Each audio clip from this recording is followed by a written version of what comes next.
Bayangkan air tanah tercemar tinja. Bayangkan kesehatan keluarga tercemar bakteri berbahaya. Bayangkan kota Makassar, kota dunia yang tercemar oleh limbah yang tidak dapat dikelola dengan baik. Sanitasi aman bukan tentang kenyamanan, tetapi juga tentang kesehatan, lingkungan, dan masa depan kita.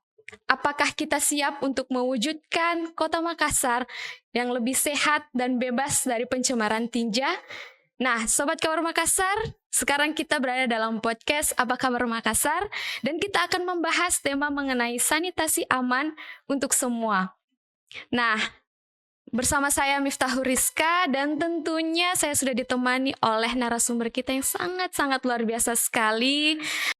Beliau merupakan Urban Sanitation Specialist Yuset Ayuwas Tangguh. Dan mungkin langsung saja kita sapa, ini dia Ibu Selviana Hehanusa. Halo Mbak Miftah. Halo Ibu. Apa kabar? Alhamdulillah baik. Gimana kabarnya Bu hari ini? Baik Mbak, baik. Perjalanannya dari kantor gimana Bu ke sini?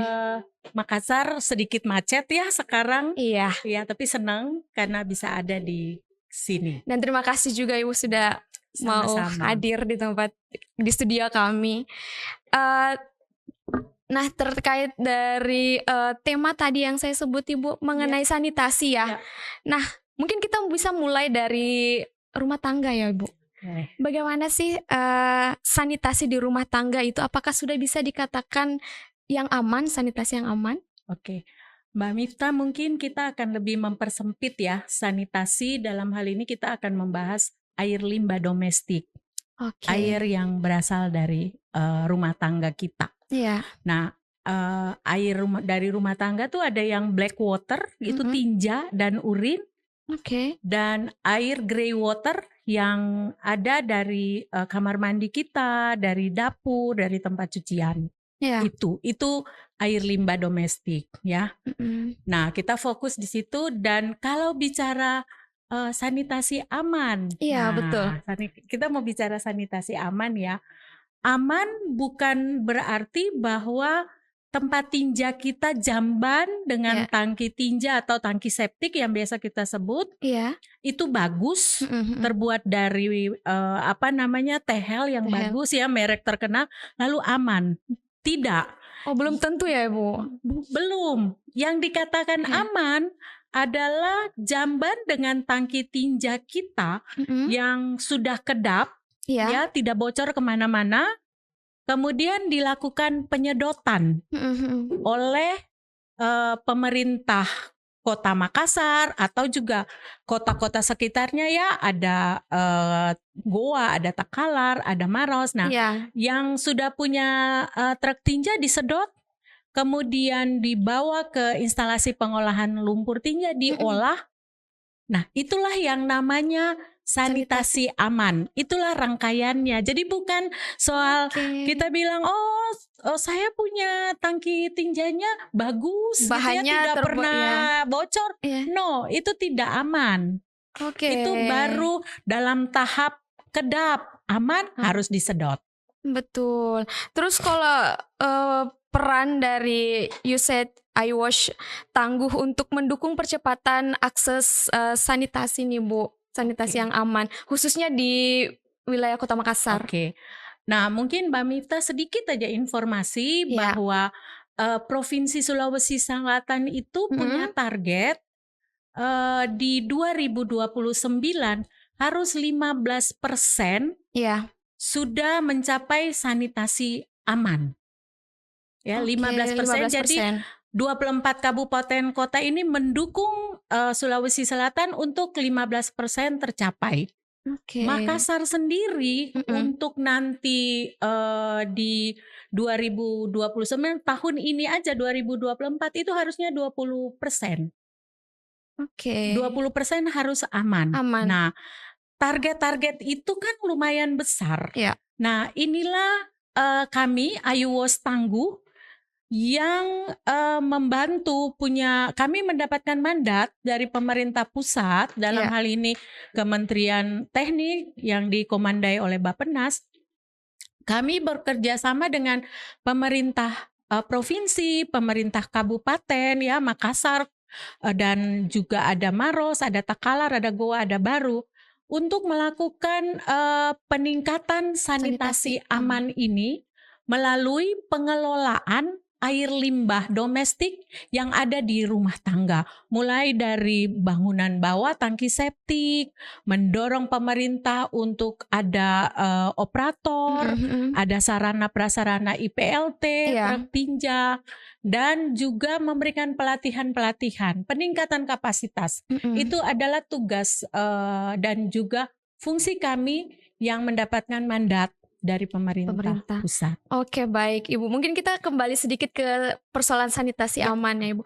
Ada anggapan yang mengatakan bahwa semakin tidak pernah disedot, semakin baik tangki septik kita di rumah. Apakah itu benar, Bu? Nah, itu kalau kita lihat anggapan itu, saya bisa katakan dengan jelas salah. Kenapa tuh? Karena kita tidak tahu kan tangki kita, kalau kita yakin bahwa tangki kita kedap, tidak bocor di mana-mana, tidak mencemari lingkungan. Tetapi yang harus diingat bahwa banyak masyarakat tetangga kiri kanan kita itu masih menggunakan air tanah.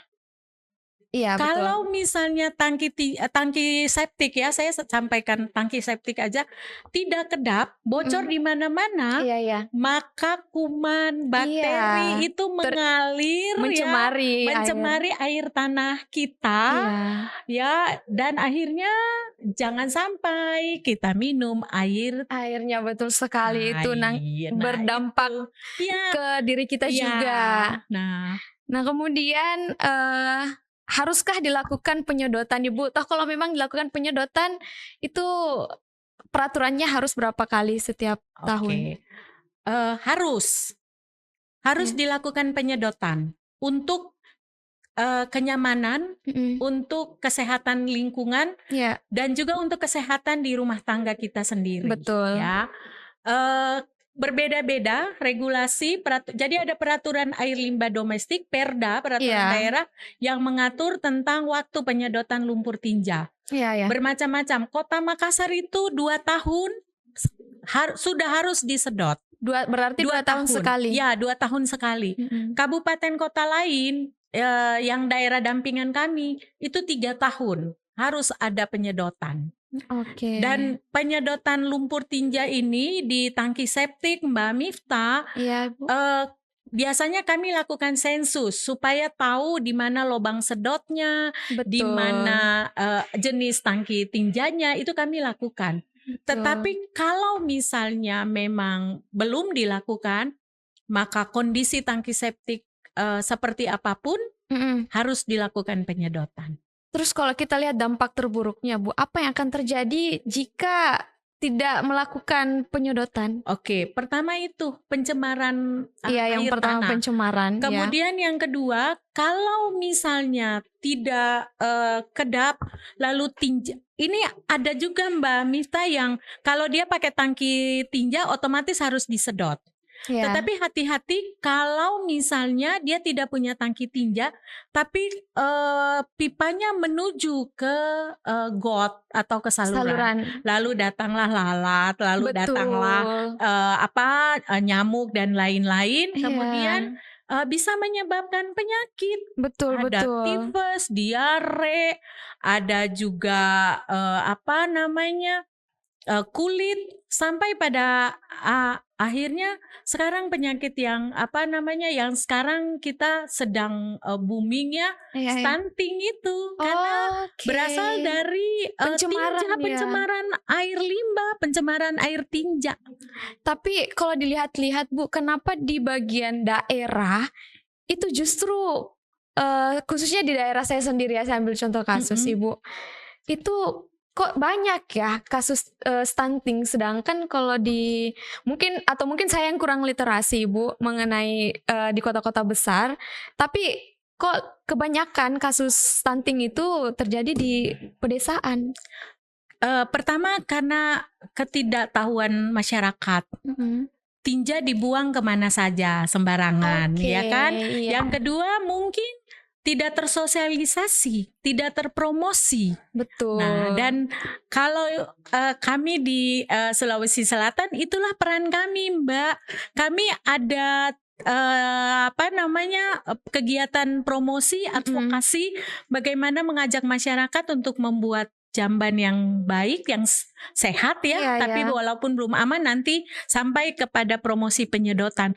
Kami punya ini loh, Mbak. Saya keluarga panutan tadi dengan dua ini apa ya, Bu? Untuk edukasi promosi. Kami punya ini, Mbak, keluarga panutan. Oke, mungkin bisa diperlihatkan. Kami punya keluarga panutan, ayah panutan, ibu panutan, anak panutan, dan inilah bagian dari promosi kami untuk boleh mengajak masyarakat melakukan penggunaan tangki septik, tangki tinja yang baik, yang benar, dan ayo sedot tinja. Setiap 2 atau 3 tahun sekali. Iya. Oke, baik. Nah, itu tadi Sobat Kawar Makassar. Mungkin ini merupakan edukasi yang sangat luar biasa sekali, edukasi yang sangat penting untuk kita semua ketahui. Bahwasanya tadi sudah disampaikan oleh Ibu Selviana. Saya panggil Ibu Selvi saja ya. Iya, Mbak. Selvi. Nah, terkait persoalan penyedotan septik ya, Bu. Tangki septik itu ya kurang lebih 2 tahun sekali. Oke, mungkin kita kembali ke pertanyaan selanjutnya nih, Bu. Apa bahaya yang paling besar banget terkait persoalan pencemaran tinja ini, Bu? Oke. Satu tadi ya, penyakit. Betul. Masyarakat bisa bisa sakit. Dan memang penelitian yang ada mengatakan bahwa masyarakat itu kadang karena tinja itu mereka bisa sakit, ekonomi menurun karena mereka tidak bekerja, mereka harus ke dokter, berobat terus. Nah, itu. Yang kedua, kita harus ingat bahwa kalau kita masyarakat atau kita sendiri menggunakan air tanah, sementara tangki septik kita bocor, maka kita pun memberikan pencemaran kepada air tanah. Sehingga masyarakat mungkin akan minum air yang sudah tercemar tinja, tai. Kita lama-lama bisa aja kita minum air tai. Belum lagi kalau misalnya air baku PDAM itu juga bisa tercemar. Sungai itu juga bisa terjadi pencemaran. Jadi dampak dari ketidakbenaran dalam pengelolaan tangki tinja itu banyak sekali. Bukan saja buat kita, tapi buat masyarakat, buat kota. Baik, mungkin apa ada dokumentasi video yang Ibu langsung turun ke lapangan untuk penyuluhan atau sosialisasi langsung kepada masyarakat terkait, mungkin kita bisa lihat bersama Sobat Kawar Makassar yang ada di layar di belakang ini. Ini tempatnya di mana, Ibu? Kalau boleh tahu. Ini saya apakah di Makassar ataukah di daerah sekitar Makassar? Tapi ini mungkin daerah Makassar karena banyak gang-gang ya. Iya, betul. banyak lorong, bukan gang. Kalau di sini banyak lorong. Iya, dan ada kanal-kanal ya. Ini sebenarnya video apa, Ibu? Kalau boleh ini tahu. Video yang mengedukasi masyarakat. Juga ini loh peranannya keluarga panutan. Jadi memberikan edukasi kepada masyarakat melalui anak-anak ya. Jadi dari sejak dini bagaimana mereka mengerti tentang pengelolaan air limbah domestik dari rumah tangga, penggunaan tangki tinja yang baik, sampai kepada melakukan penyedotan lumpur tinja. Mereka diberikan pemahaman bahwa air limbah itu tidak boleh buang ke sungai, tidak boleh buang ke saluran. Itu karena fungsinya berbeda-beda. Oke, baik. Jadi diberikan edukasi dari sedini mungkin. Baik, kemudian Ibu, kalau persoalan penyedotan tinja, apakah ada biaya untuk itu, Ibu? Ada, Mbak, dan itu diatur dengan peraturan daerah melalui retribusi retribusi daerah gitu ya. Dan itu berbeda-beda. Seperti kalau untuk Makassar itu berjenjang, ada yang rumah tangga, ada yang kemudian rumah kos, ada yang komersial, beda-beda. Tetapi untuk rumah tangga itu 325 per 1 meter kubik. Nah, itu dia Sobat Kaur Makassar, informasi lagi bahwasanya untuk penyedotan tinja itu dengan harga yang sudah ditetapkan oleh Perda ya Ibu. Ya, peraturan dengan daerah harga retribusi. Dengan harga 325.000 per meter kubik untuk Kota Makassar. Oh, per meter. Untuk Maros berbeda. Berbeda lagi untuk ya. Goa, untuk Takalar. Oh, berarti setiap daerah beda ya Ibu? Tergantung pada perhitungannya pemerintah kota dan kabupaten. Nah, kemudian apakah peraturan itu kemudian ada sanksi untuk masyarakat yang tidak melakukan penyedotan? Sanksi pidana tidak ada, tetapi sanksi misalnya terjadi pencemaran akibat tinja, tentunya sanksi dari masyarakat sendiri. Tetapi sebenarnya Mbak, ada di Perda, peraturan daerah tentang air limbah domestik, bahwa semua rumah yang ada di Kota Makassar dan kota-kota sekitarnya harus menggunakan tangki tinja yang baik, yang sesuai dengan standar nasional Indonesia, yaitu tidak bocor. Apakah dia terbuat dari fiber, ya semacam plastik yang baik, yang bagus, atau dia terbuat dari beton. Ya. Ada lagi di peraturan daerah itu bahwa setiap rumah tangga yang ada di Kota Makassar maupun kabupaten kota yang lain itu harus melakukan penyedotan lumpur tinja setiap tahun yang telah ditentukan. Dan kalau rumahnya melewati instalasi pengolahan air limbah domestik yang komunal, dia harus menyambung. Itu sudah ada di Perda. Jadi sebenarnya penindakan hukum itu harus dilakukan gitu loh. Betul. Karena sudah ada di peraturan daerah, hanya memang belum jalan. Ya tinggal kitanya sebagai orang yang memang taat aturan, kita yang harus sadar diri. Betul. Mungkin itu pertanyaan yang terakhir untuk diskusi kita Ibu. Ini sangat edukasi banget Ibu, khususnya untuk saya, dan saya juga baru tahu ternyata penyedotan tinja itu 2 tahun sekali. Dan itu sudah diatur oleh Perda itu sendiri. Nah, pertanyaannya Mbak Miftah, orang tinggal di Makassar? Iya, untuk apakah rumahnya sudah dilakukan penyedotan lumpur tinja? Nah, kebetulan saya lagi ngekos Ibu. Ngekos. Mungkin bisa advokasi Bapak kos. Betul sekali Ibu, nanti setelah dari ini. Mungkin saya minta sedikit closing statementnya Ibu untuk Sobat Kaur Makassar dan masyarakat luas. Oke. Ya, tadi Mbak Miftah katakan bahwa Kota Makassar kota dunia. Makassar sudah punya sarana yang lengkap. Ada sistem setempat, ada sistem terpusat, bahkan ada sistem terpusat yang skala kota, IPA Losari gitu ya. Sementara target sanitasinya masih target sanitasi aman hanya 2%. Nah, ini yang harus menjadi perhatian kita bersama, bukan hanya pemerintah tapi kita semua masyarakat, bahwa kita perlu melakukan pengelolaan air limbah, terutama penyedotan lumpur tinja. Gunakan tangki tinja yang berstandar nasional Indonesia yang kedap sehingga tidak mencemari lingkungan. Mungkin itu, dan sekali lagi jadilah keluarga panutan. Kalau Mbak Miftah sudah tahu, ayo jadilah duta-duta untuk melakukan promosi tentang air limbah. Iya, baik, terima kasih Sobat Kabar Makassar. Itu tadi sebuah edukasi yang sangat informatif banget untuk kita semua. Tadi sudah dikatakan Ibu, bukan hanya untuk pemerintah tapi untuk kita semua. Nah, untuk itu ayo Sobat Kabar Makassar dan masyarakat, marilah kita sama-sama untuk melakukan penyedotan rutin 2 tahun sekali. Baik, mungkin itu saja diskusi kita pada kesempatan Terima kasih kesempatan Mbak ini Ibu. Miftah. Terima kasih banyak. Mudah-mudahan semua bisa mendapatkan pembelajaran. Amin. Makasih Ibu. Sama-sama. Jangan lupa like, komen, dan subscribe channel YouTube kami agar tidak ketinggalan berita-berita terupdate seputaran wilayah Kota Makassar. Bersama saya Miftahul Rizka. Terima kasih dan sampai jumpa.